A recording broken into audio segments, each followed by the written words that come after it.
Hai semuanya, di channel YouTube saya kali ini saya akan menceritakan tentang film Hacker dengan judul Die Hard 4.0. Seperti yang saya bilang tadi, ini film tentang hacker. Jadi berhubungan dengan komputer, software, maupun juga kode-kode atau algoritma seperti itu.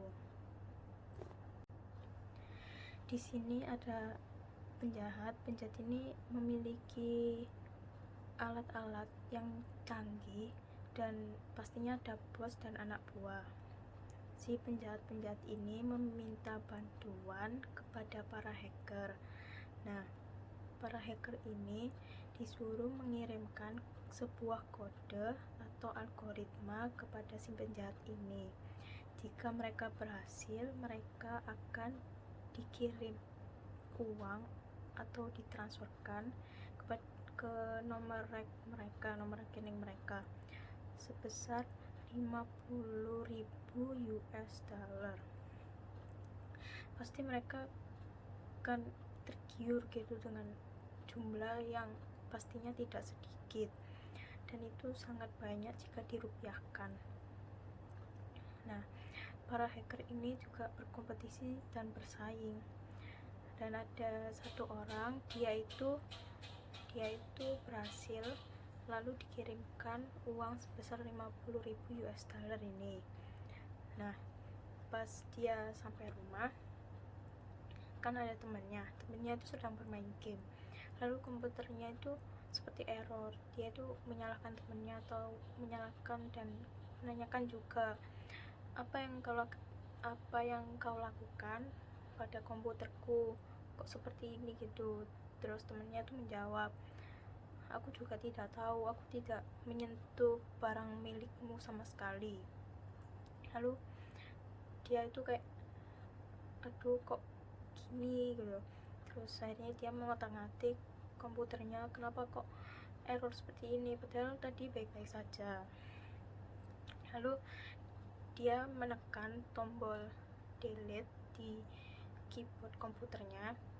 Nah, saat dia menekan tombol delete itu langsung komputernya itu meledak.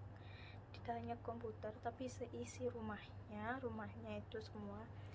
Itu karena si penjahat tadi itu meretas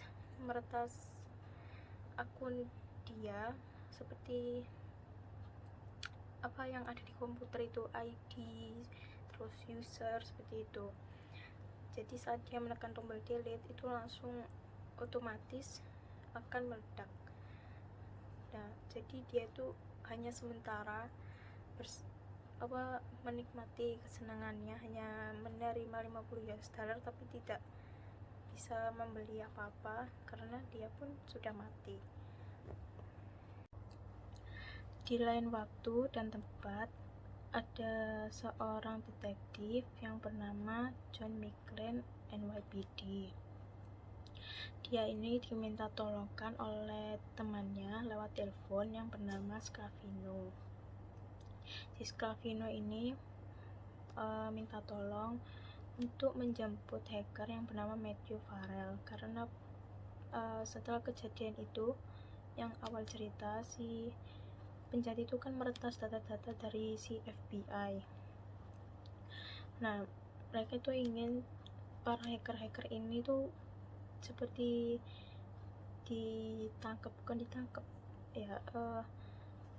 seperti dipertanyakan gitu, dijemput akhirnya. Tetapi yang dari 14 itu yang masih hidup, setahu saya itu hanya Matthew Farrell ini.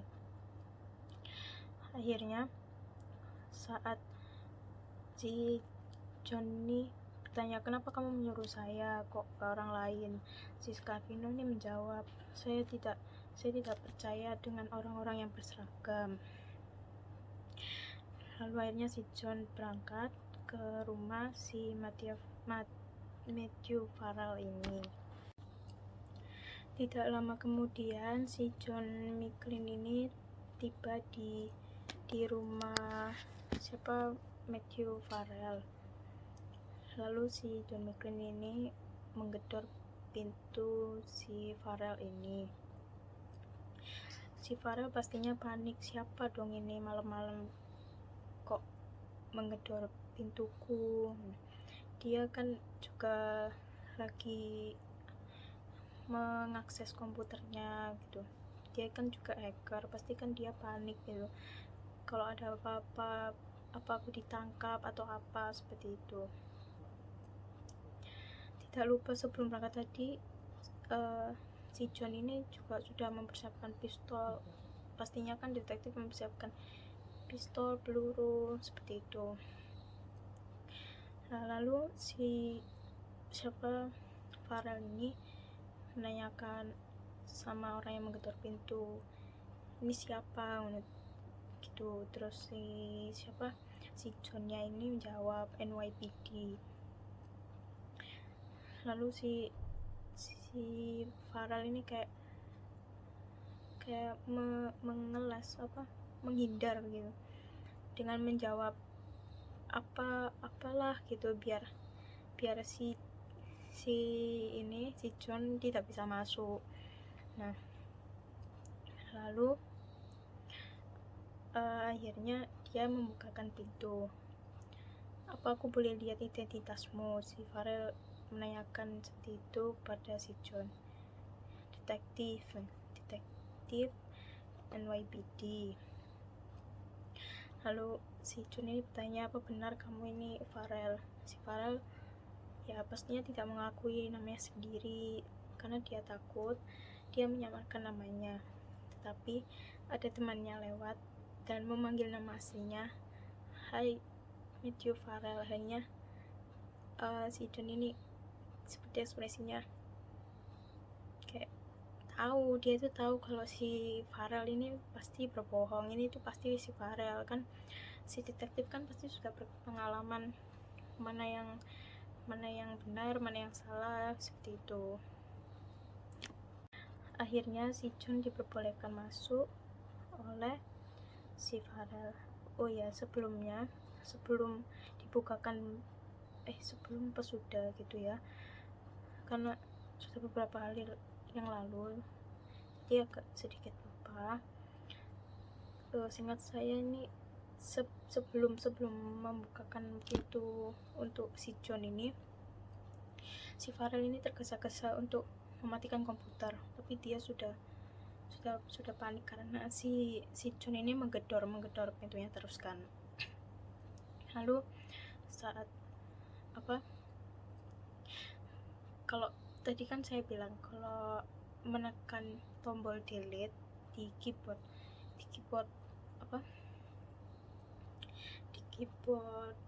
komputer itu pasti akan meletakkan. Nah, untungnya dia itu tidak jadi karena dia udah seperti kayak aduh ya udah tak buka gitu. Nah, tak bukakan kayak gitu. Soalnya di bawahnya itu di luar itu ada orang-orang yang berpakaian hitam dan mobil dengan lapisan kaca hitam seperti yang meretas komputer hacker pertama yang mati tadi, seperti itu. Nah, itu emang si penjahatnya kan, karena si Farel ini juga ikut berkompetisi dari 14 hacker itu. Jadi kayak semua hacker ini kayak mau kayak lagi sih, kayak udah emang niat mau dibunuh satu persatu oleh penjahat ini. Ya pastinya penjahat kan hanya kesenangan, lalu kalau sudah tidak terpakai, sudah kayak buat apa gitu, pasti kan kayak dibunuh, diancam seperti itu.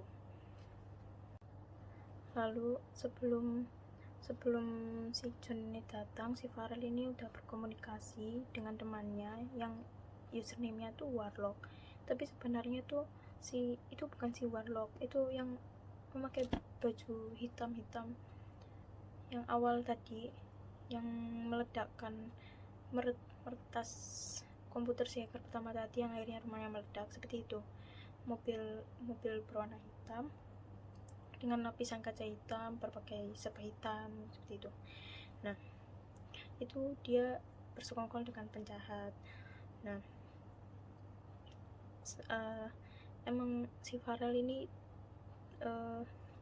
tujuan selanjutnya untuk dibunuh oleh si penjahat ini. Untungnya si John itu ya datang gitu. Nah, sudah, lalu si John ini kan sudah masuk melihat-lihat ruangannya si Farel. Di dalamnya kemudian serangan itu datang karena si penjahat ini kayak kok ruangannya, kamarnya ini nggak meledak gitu. Harusnya kalau sudah saya retas lalu tombol merah menjadi kuning lah. Kalau sudah menekan delete itu kan meledak, tapi si Farel ini nggak jadi menekan tombol delete gara-gara dia tuh kesal, gara-gara dia menggedor pintunya tadi. Nah akhirnya terjadi serangan. Penjahat ini membawa pistolnya jauh lebih canggih ya, emang penjahatnya lebih canggih ya alatnya. Nah, lalu si John ini si Farel ini kan di depan jendela. Dia tuh mau kabur karena takut dengan si John, tapi malah ada serangan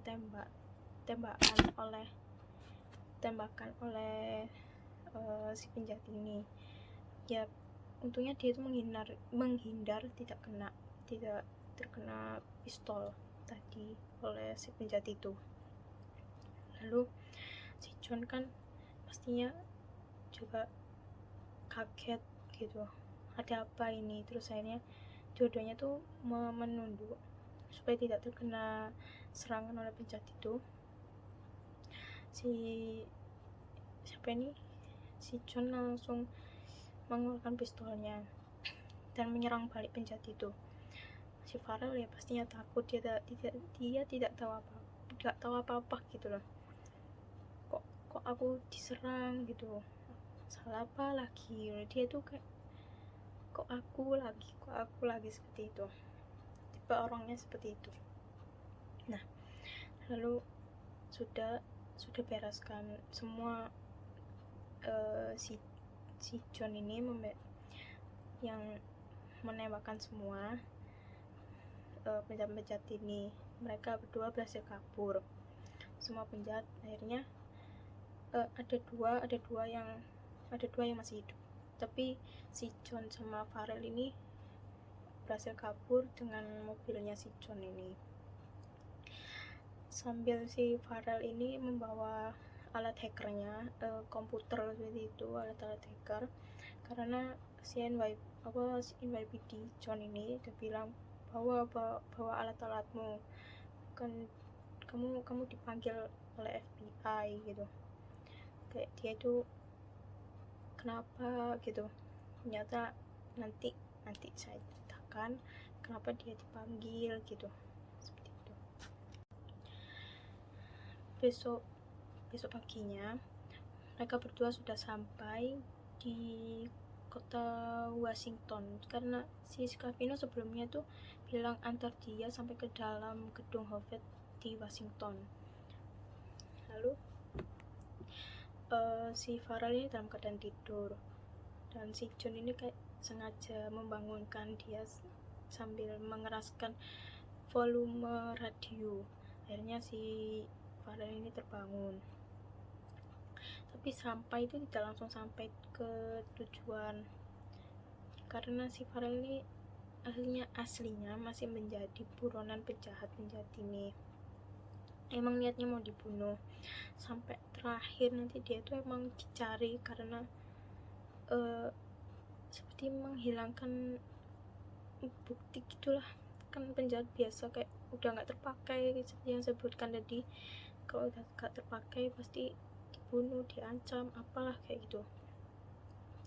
Lalu ada kesalahan ya, si penjahat ini meretas sistem keamanan lalu lintas FBI dengan harusnya itu lampunya itu warna merah. Jadi seperti pastinya kan ini jalan, ini berhenti, tapi enggak, harusnya kan ini merah, ini hijau, tapi semua itu kayak dihijaukan.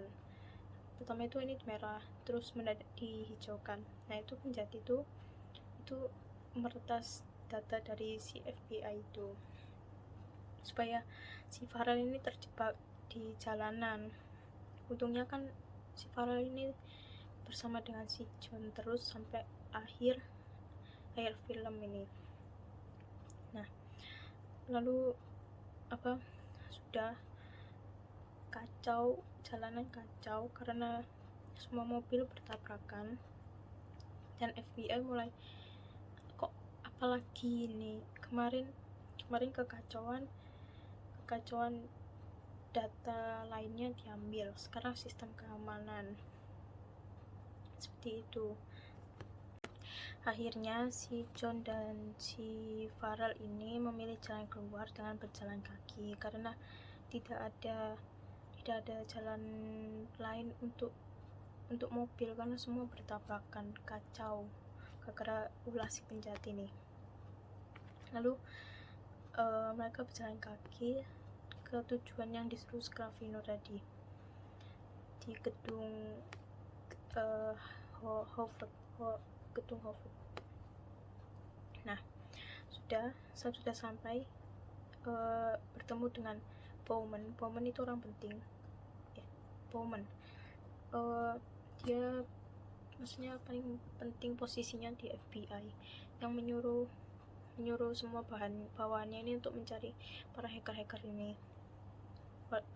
Termasuk Scavino ini disuruh oleh si Bowman, si FBI ini.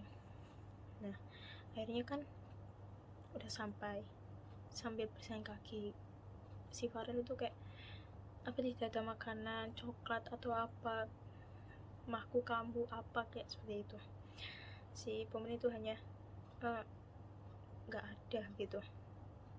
Lalu ada kekacauan lagi, itu ada tiga kekacauan, pokoknya nanti itu ada 3 step, namanya tuh fire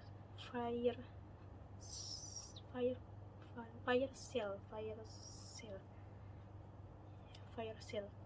Nah yang pertama itu, tahap pertama kekacauannya itu 3 langkah sistematis kan. Ini tuh si Farel yang berkata, tapi semua orang itu seperti gak percaya, masa sih ada peristiwa fire sale itu. Jadi kan di dunia ini tuh pasti semua berhubungan dengan komputer informatika gitulah.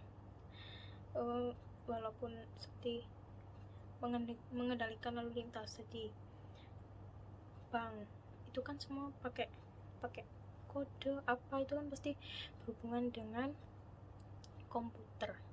Semua akses di dunia ini rata-rata sudah canggih gitu.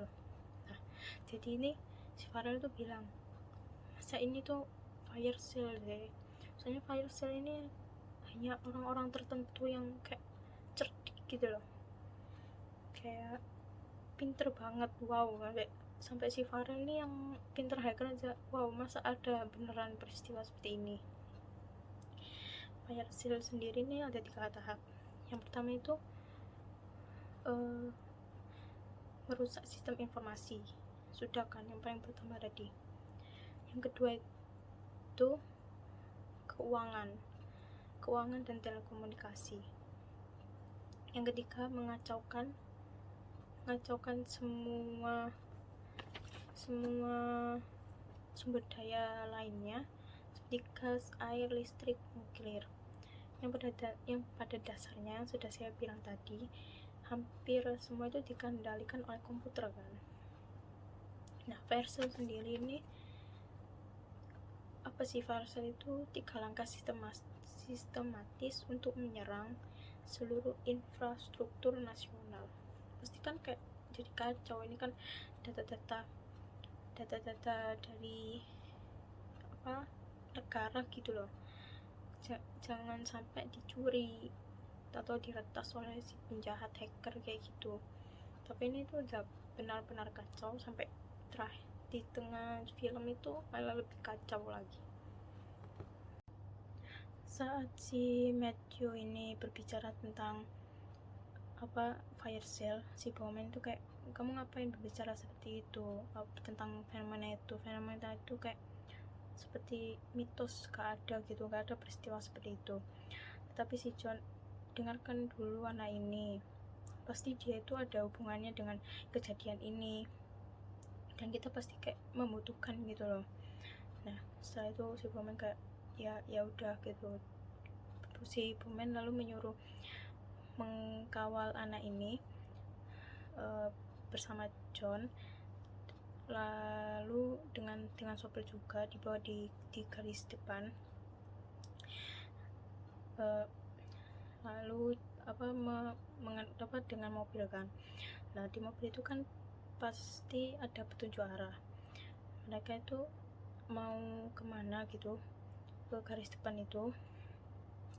Nah tapi kok pas petunjuk arah kan seperti map seperti itulah. Nah suaranya tuh si Matthew itu kayak mengenali suara ini, kok seperti wanita seksi yang biasanya aku dengar. Nah maksudnya itu wanita seksi itu yang penjahatnya itu, yang menyuruh hacker ini untuk mengirim sebuah kode atau algoritma. Nah lalu si John ini kayak menantang penjahat ini, kayak ayo, kayak jangan, aku tahu aku kayak jadul gitu, maksudnya dia tuh tidak secanggih penjahat ini, soalnya kan dia juga udah umur berapa dan para hacker kan emang canggih masalah teknologi. Lalu si penjahat ini kayak udah kesal gitu karena udah mengetahui karena udah tahu kalau tadi itu yang mengarahkan jalan itu si penjahat itu. Nah akhirnya si sopir ini kembali ke jalan yang benar lagi, karena dia itu awalnya ke jalan yang udah ditutup. Lalu dia kembali, tapi malah si penjahat ini mengejarnya menggunakan helikopter. Otomatis kan terkena tembakan, karena helikopter kan menembak dari atas, jadi kaca-kaca mobil ini pecah. Lalu si sopir ini kayak udah disuruh keluar aja, akhirnya si John yang mengganti menyetirkannya, dia yang menjaga si Matthew. Sampai di terowongan itu tuh di seperti gerbang tol. Nah itu kan pertama ditutup, aksesnya nggak dibuka, lalu diretas kan sistem keamanannya sama si penjahat ini. Jadi ini tuh bisa, jadi ini yang awalnya ditutup dibuka, terus ditutup lagi, dibuka lagi, ditutup lagi, jalur yang ditutup dibuka, jadi nanti membuat kerusakan lalu lintas lagi seperti tadi. Nah akhirnya kan awalnya si John itu kayak emang sengaja masuk terowongan jalan itu supaya tidak terkena tembakan helikopter tadi kan. Tapi malah si penjahat yang laki-laki itu, bosnya, membuka akses gerbang tol, membuka akses itu, jadi kan bertabrakan, lalu mematikan lampu di terowongan tersebut. Jadi kan kayak gelap. Hampir saja si Matthew ini tertabrak kan, lalu untung diselamatkan oleh si John. Lalu si Matthew ini disuruh si John, udah kamu di sini aja biar aku yang mengurusnya.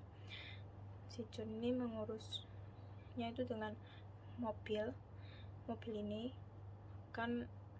Dia keluar dari terowongan, si helikopter kan masih ada di depan, dia mengegasnya, lalu dia keluar dari pintu, ya pasti lecet, tapi kan pasti helikopter ini mobil kan pasti nanti tertabrak dan meledak. Nah, dikira oleh si yang menembak dari helikopter tadi itu, dikira si John itu mati sama si Matthew juga, si Farrell ini, padahal mereka itu masih ada di terowongan. Setelah itu ada orang yang menyusup di woodland. Nanti saya akan jelaskan apa itu woodland. Nah, menyusup untuk mencuri sebuah data. Di sana itu ada ruangan. Emang dia itu membutuhkan sebuah data atau kode gitu untuk membuat softwarenya ini, enkripsi, algoritma, dan apa gitu satunya. Dia membutuhkan data-data ini. Nah, ada beberapa orang yang menyusup untuk menjadi petugas di situ, dan akhirnya mereka berhasil dengan cara menembakinya dan juga menyamar memakai baju yang sama dengan petugas-petugasnya. Akhirnya mereka membawa alat-alat hackernya, seperti alat meretas gitulah, komputer, terus ada keyboard seperti itu, dan itu sangat canggih.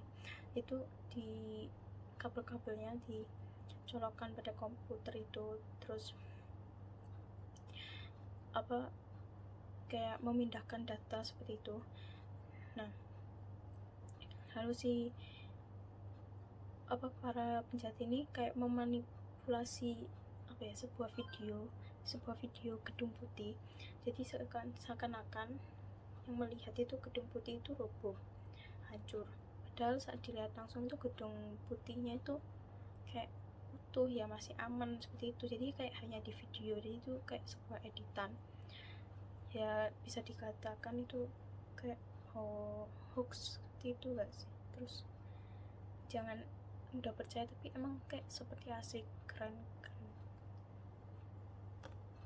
Lalu si John sama si Matthew ini mencari jalan keluar, dan mereka itu mengambil telepon genggam orang lain, karena kalau pakai telepon genggam atau HP-nya si Matthew ini kan bakal bisa dilacak oleh penjahatnya.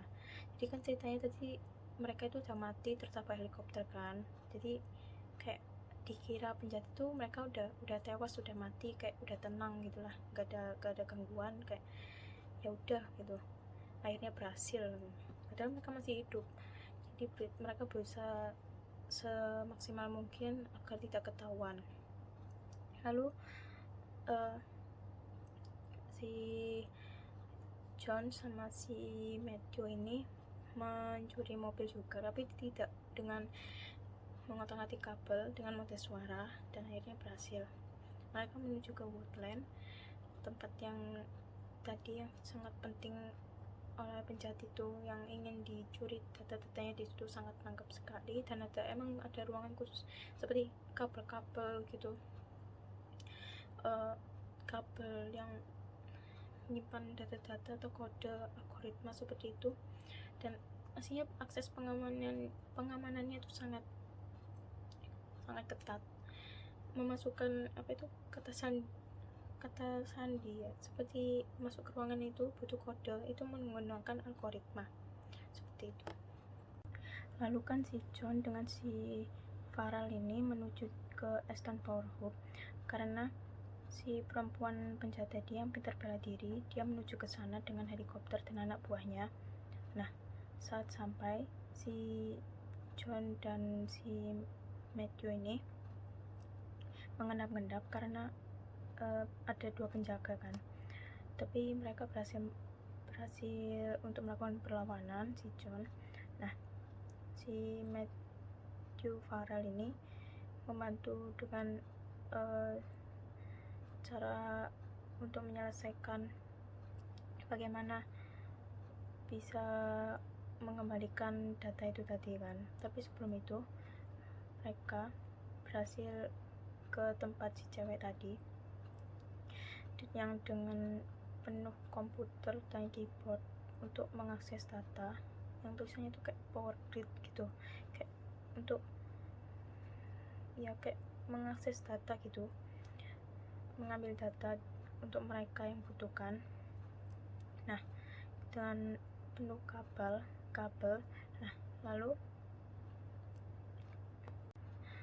si John ini sampai di tujuan itu dengan menodongkan pistol ke kepalanya si cewek ini, dan si John bilang, ayo sekarang giliranmu Farel untuk mengembalikan itu semua, maksudnya dari data tadi, karena itu kan data penting milik negara yang ingin diambil oleh si penjahat itu tadi. Tetapi si cewek ini melakukan perlawanan karena dia pintar bela diri, dan si John sempat kalah sih.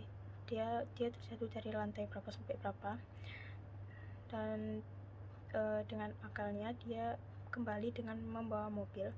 Nah, itu ditabrakan ke cewek itu, tapi cewek itu kayak belum mati gitu. Jadi si John dengan si cewek ini sama-sama terjatuh di lift, kayak bergelantung dengan mobil itu.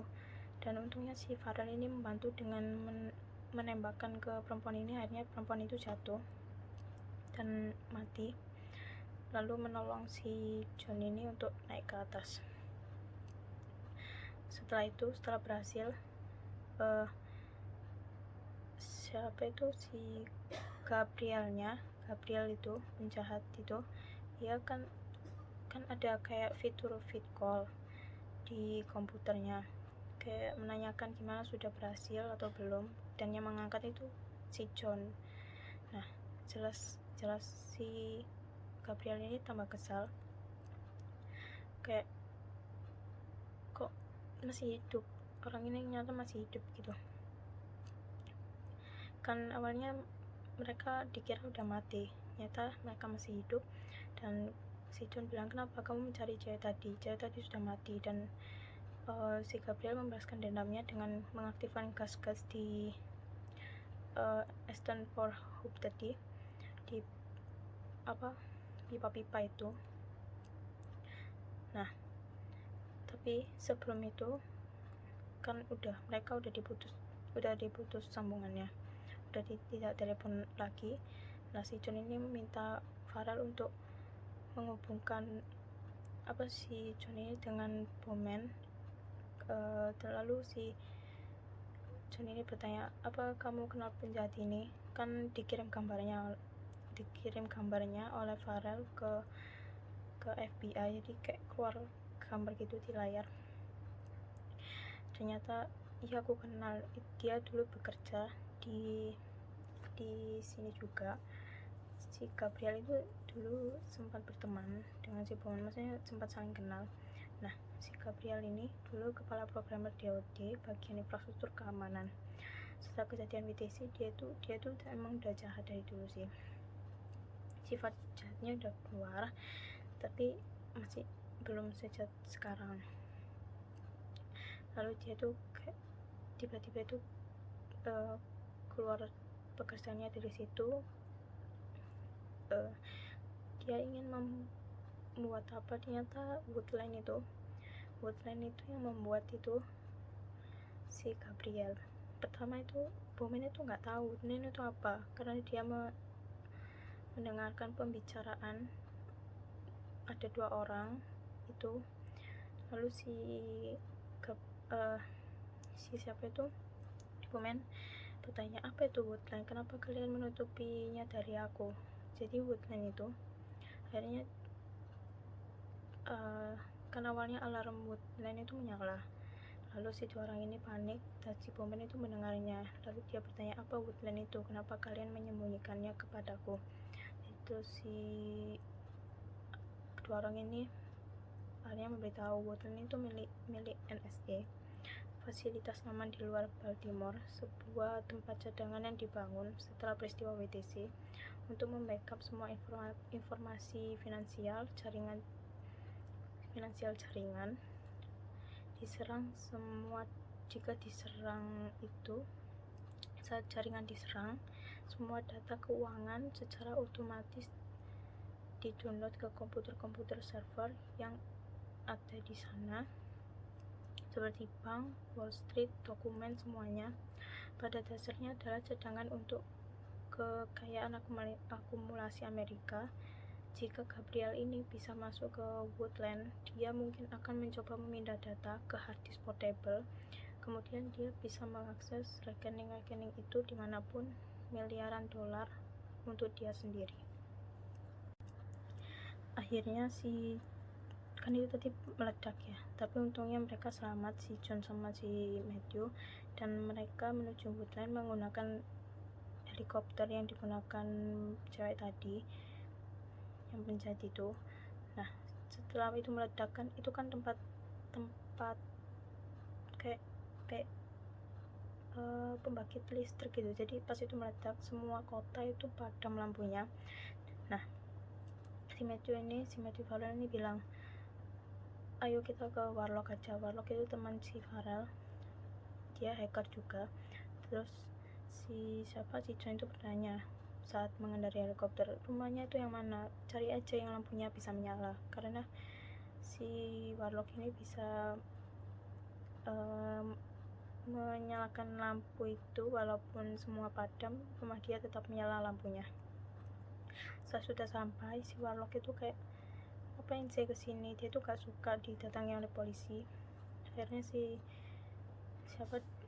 John dan Matthew ini kayak memberitahu, awalnya dia tetap tidak setuju. Lalu si John itu berkata, aku akan membunuhmu di rumahmu ini. Akhirnya si Warlock kayak menuruti. Si Warlock ini diminta tolongi untuk meretas data di Woodland, tetapi akhirnya si Gabriel ini tahu siapa yang meretas. Itu nyata si Warlock ini, dan kan ada kameranya, kamera komputer itu tertuju, dan itu McClane itu John McClane tadi kan. Dia bertambah kesal, dan akhirnya dia mengancam dengan putri si John ini akan diculik dan untuk dijadikan seperti Sandra gitu. Lalu saat si John dan si Matthew ini sudah sampai di Woodland, si putrinya ini nyata udah diculik juga. Pertamanya si putri John ini kan di sebuah lift. Nah itu diculik oleh 2 orang oleh suruhannya Gabriel.